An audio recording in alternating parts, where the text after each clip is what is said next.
Yasuranandana Brajajana Ranjana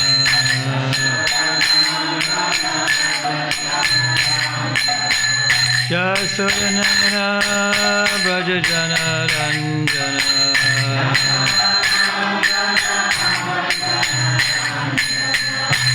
Yamunatira Vanachari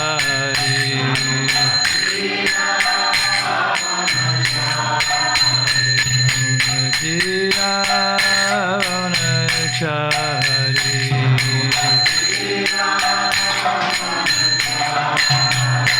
Jaya Radha Madhava Kunja Vihari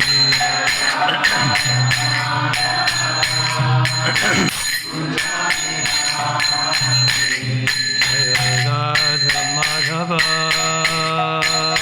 Kunja Vihari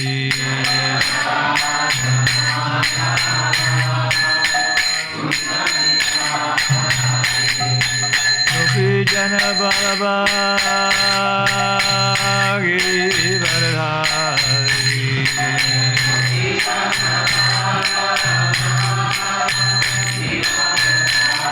Jaya Gopi Jana Balaba Giri Varadhari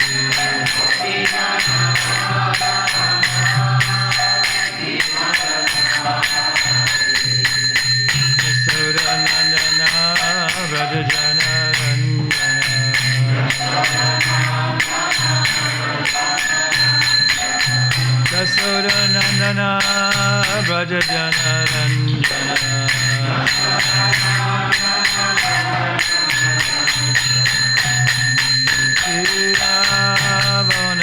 Vanachari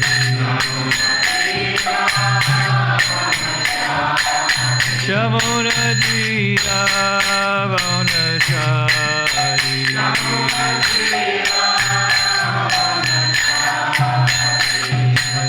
Radha Madhava Kunja Vihari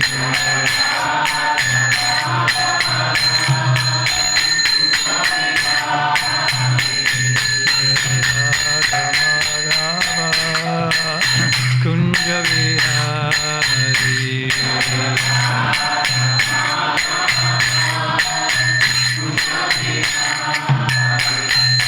Gopi Jana Balaba Giri Varadhari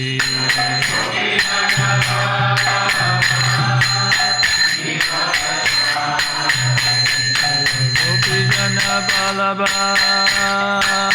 Giri Varadhari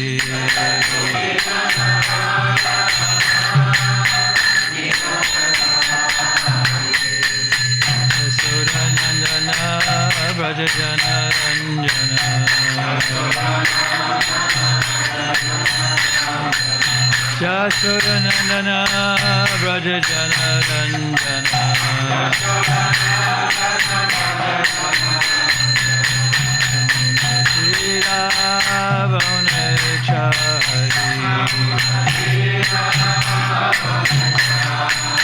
Yamunatira Vanachari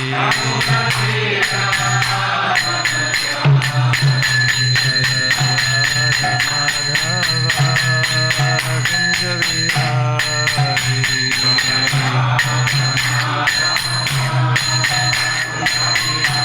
Jaya Gopi Jana Balaba Giri Varadhari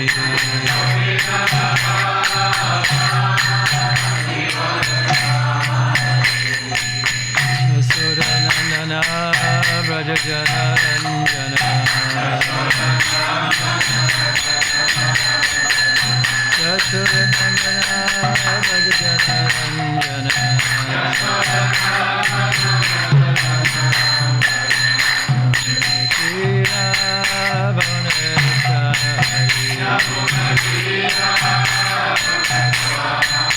Yamuna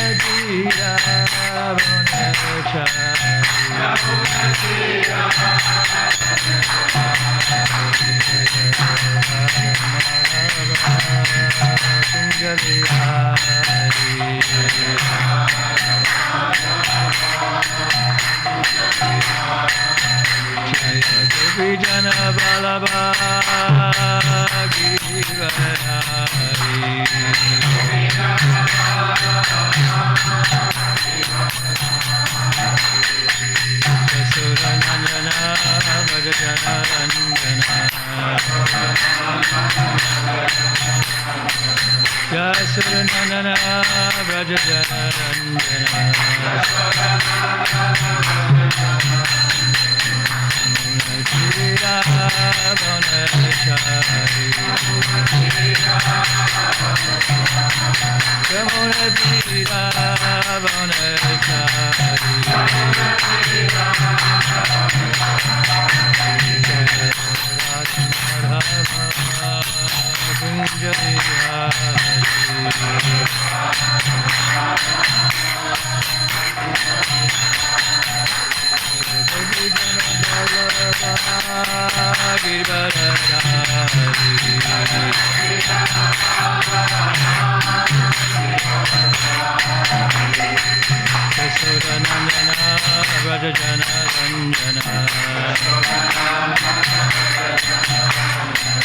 Yasuranandana Vrajajanarandana Munachira Vanachari Shamunachira Vanachari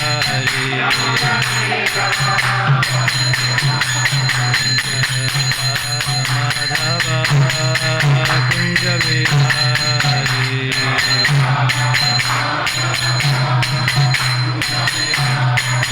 Hare Krishna, Krishna Krishna, Hare Hare, Hare Rama, Rama Rama, Hare Hare.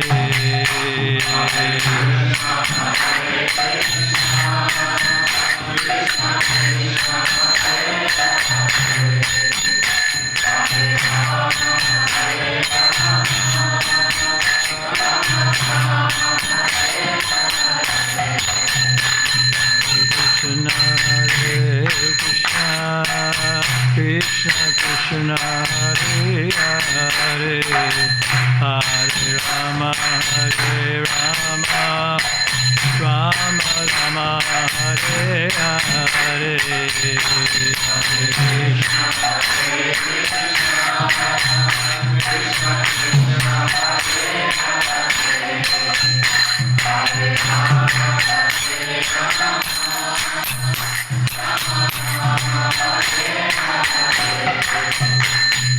Krishna, Hare Krishna, Krishna Krishna, Hare Hare, Hare Rama, Rama Rama, Hare Hare.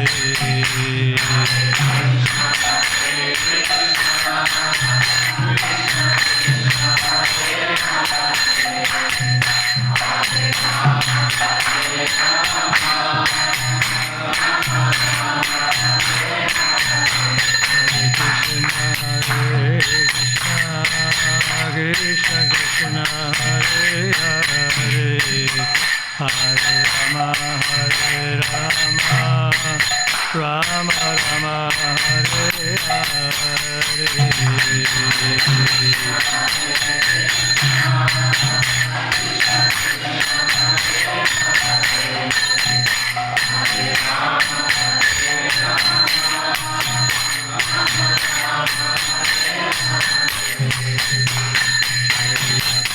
Prabhupada Jaya Prabhupada Jaya Prabhupada Jaya Prabhupada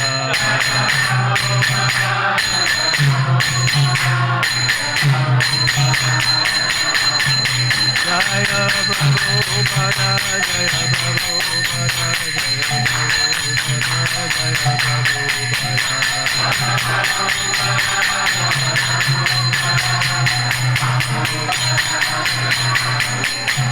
Jaya Prabhupada, Jaya Prabhupada, Jaya Prabhupada, Jaya Prabhupada.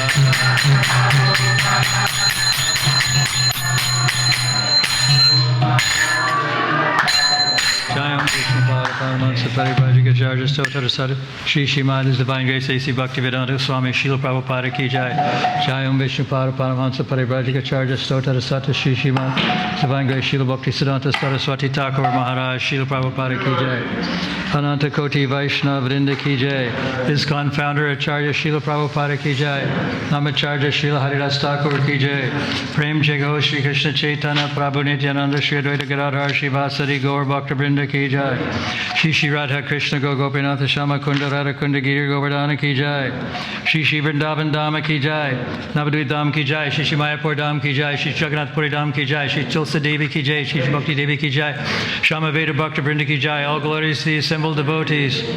All glories to the assembled devotees. All glories to the assembled devotees. All glories to Shri Shri Guru and Shri Gauranga. We're reading from the Srimad Bhagavatam, 3rd canto, 5th chapter, 43rd verse. Okay.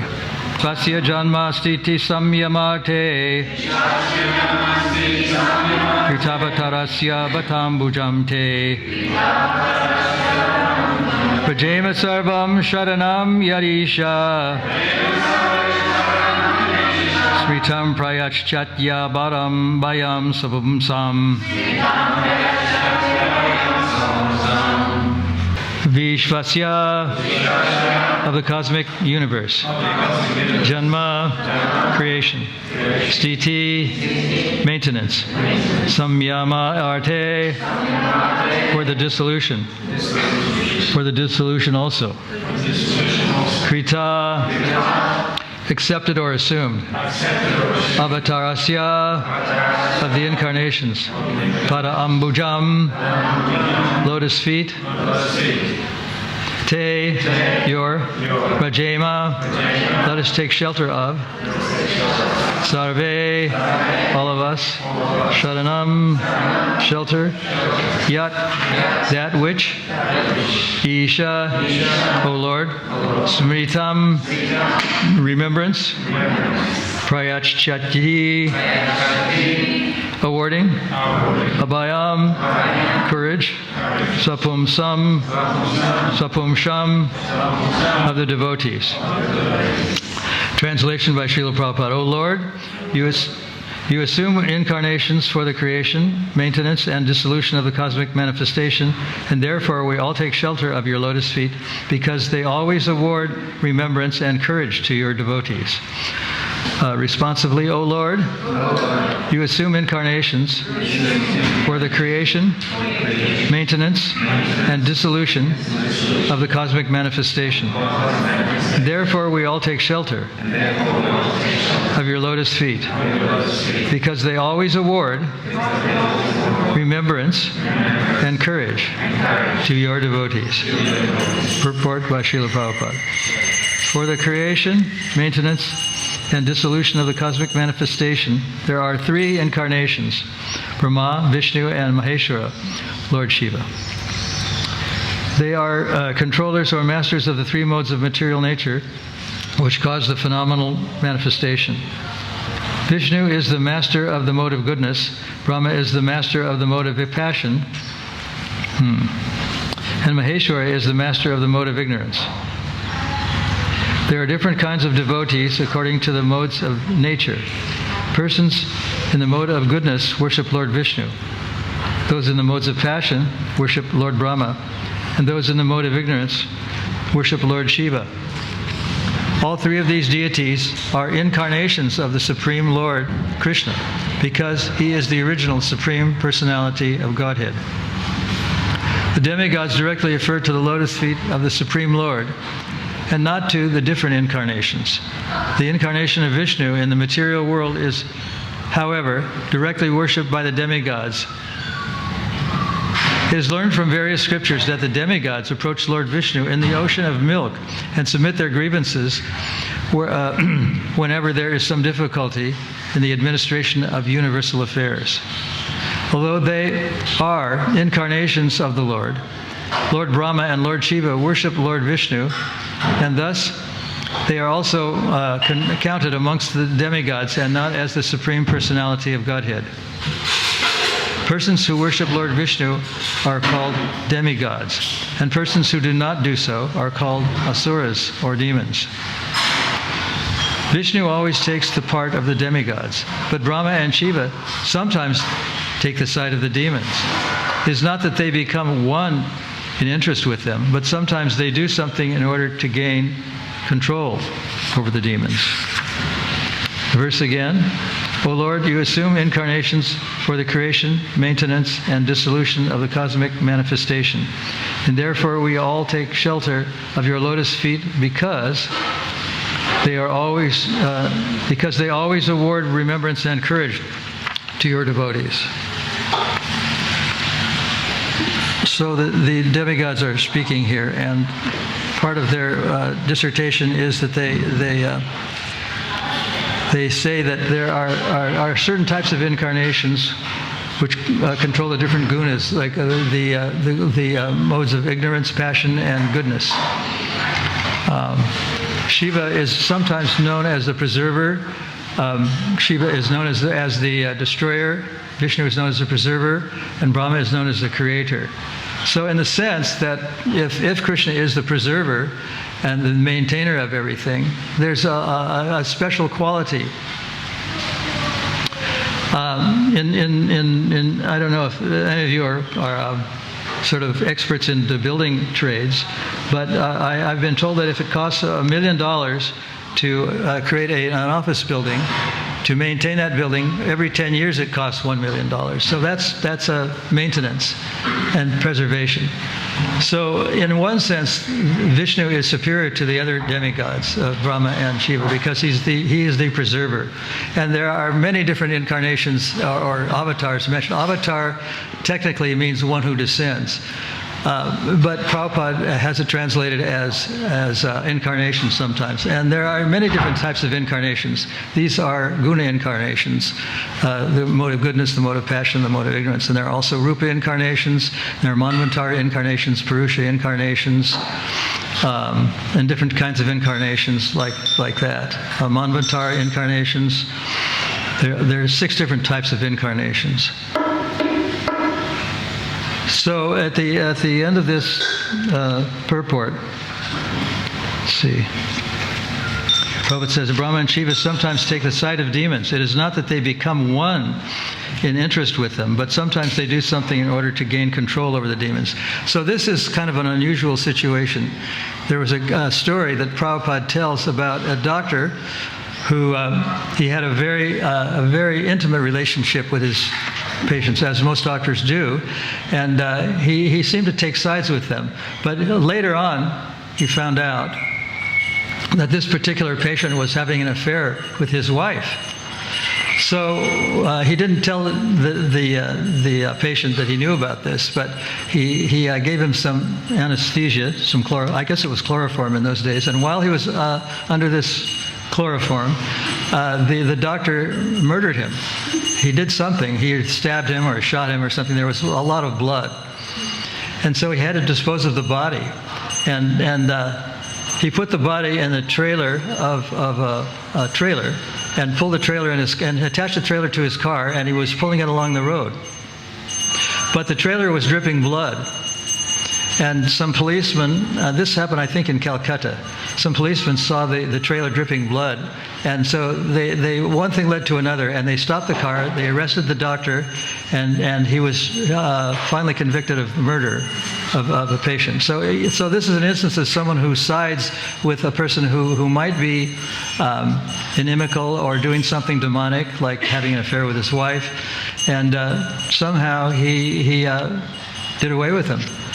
Because he was friends with him, he did away with him. So this is an unusual circumstance, and it's a very unusual circumstance that, as Prabhupada says in the purport, sometimes they take side with the demons. It is not that they become one in interest with them, but sometimes they do something in order to gain control over the demons. Now, sometimes Krishna and Rama they acted as spies. They dressed themselves in an incognito sort of way. They wandered about and they listened to their subjects, what the subjects were saying. And some of the subjects were saying that Ramchandra's wife Sita, who was in the company of another man, namely Ravana, was doing something that was improper. So ultimately, Ramchandra had to act on this because he was aware of the citizens' gossip, and actually he did away with Sita. He banished her from the kingdom because he was going in disguise. So they're always spies, and it's a very common thing in the industrial world, or the world of Ekapad Vibhuti, the material world, that people are spying on one another. There's spies and there's counter spies. There was a group in World War II of counter spies. They were spying. They were masquerading as Germans, and they were spying on the Germans. But they were thinking that they were part of them. And there was a book or a film called McLibel, and it was based upon two people that filed a lawsuit against McDonald's. Because they said that their food was very devastatingly harmful, very toxic for human beings. So before they went to court over this, the McDonald's people sent spies into their strategy sessions. So these McLibel people were having strategy sessions, how they would go about saying that McDonald's was wrong. So McDonald's very cleverly sent some spies and they didn't know that they were spies. The McLibel people didn't know that they were spies, but they were there, and they acted like they were against McDonald's, but they were really for McDonald's, and they were spying. So it's a very common thing, this espionage thing, and that's the industrial world. This is a big chain of food, McDonald's, and there's a lot of it going on.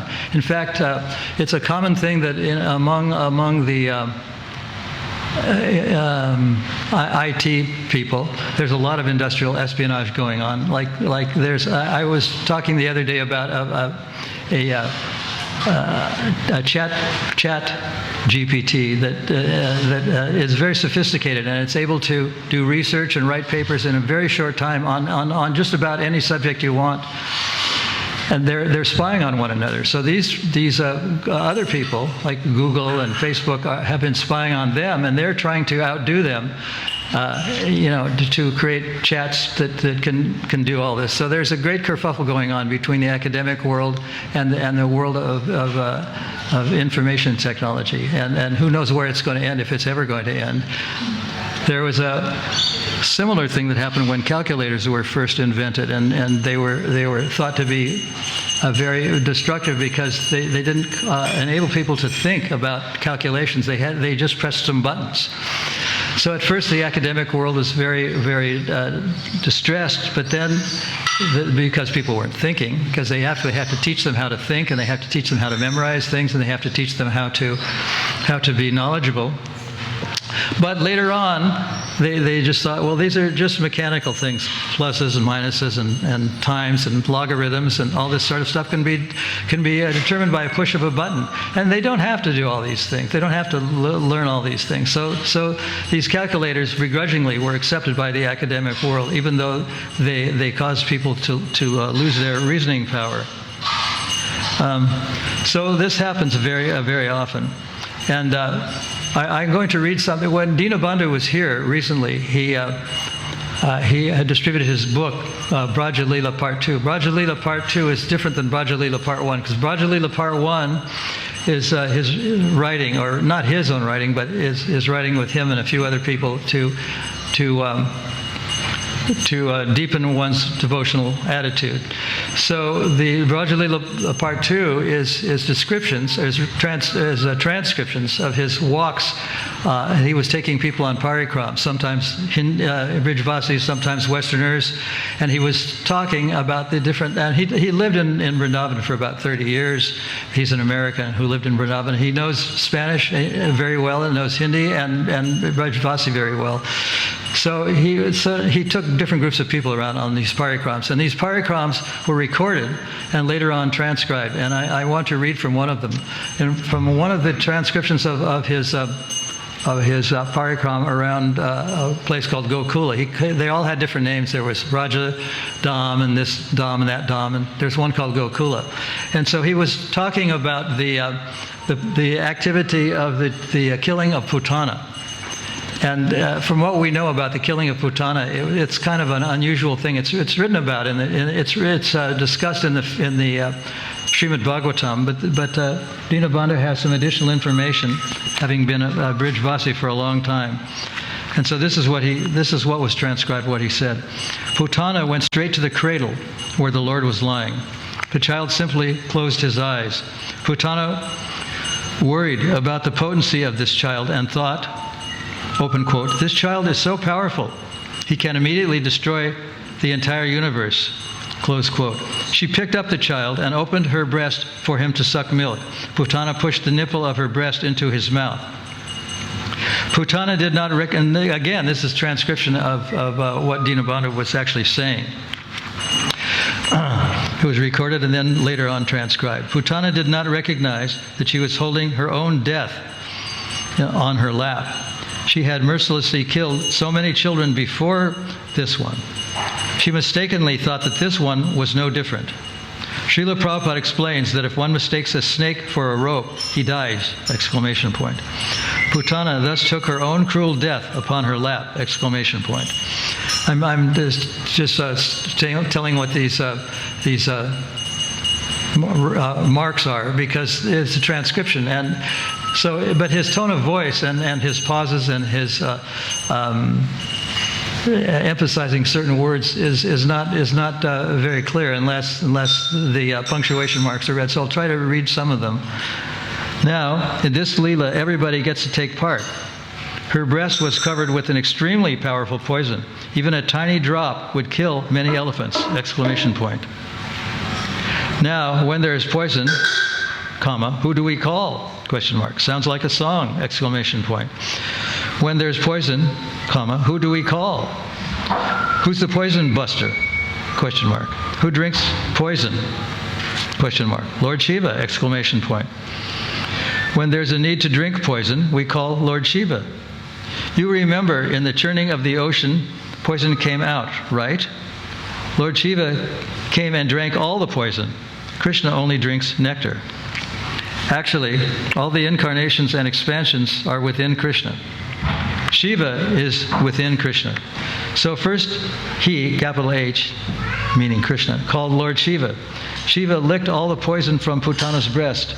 Krishna only enjoys. So he drank all the milk. Prabhupada explains that Krishna doesn't kill the demons, as he only enjoys loving pastimes with his devotees. And as it's said in Bhagavad Gita, Pritnanaya Sadhunam, Krishna comes to protect his devotees and kill demons. But his primary reason for coming to the material world is to bolster and protect his devotees. He very nonchalantly kills demons, but that's not his main purpose. That's a secondary purpose. That's not mentioned necessarily in Vedic literature.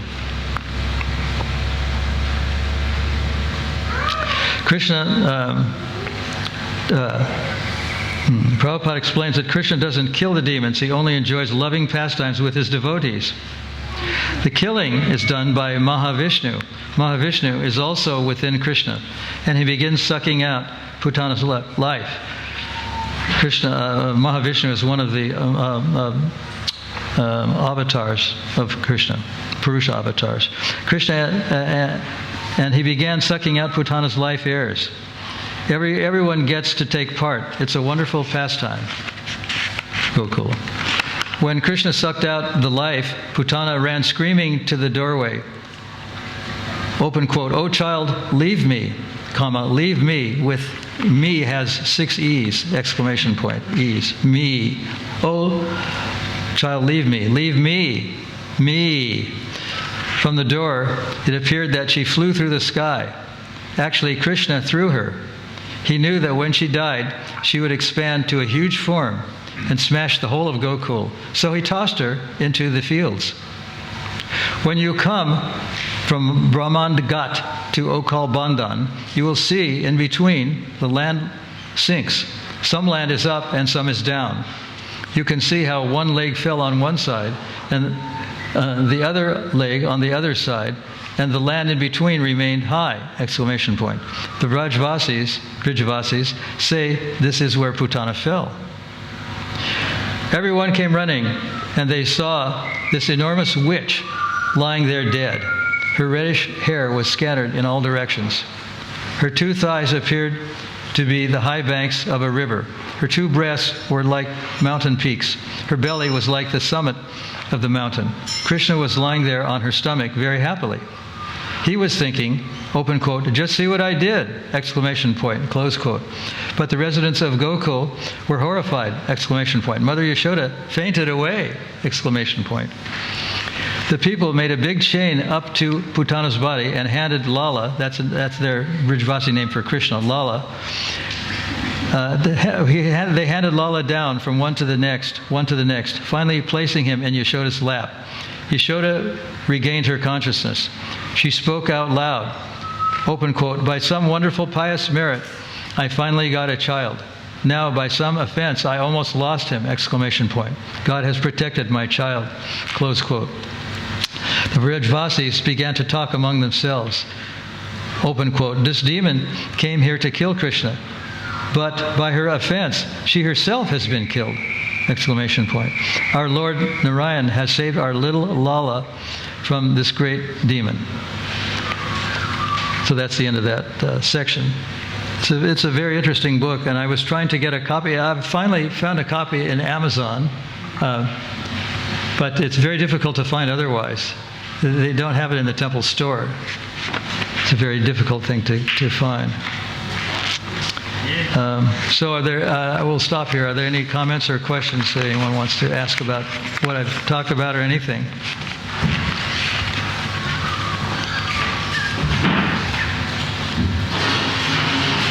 None? No questions? No comments? We'll stop there. Srimad Bhagavatam ki jai. Srila Prabhupada ki jai. Srimad Bhagavatam ki jai.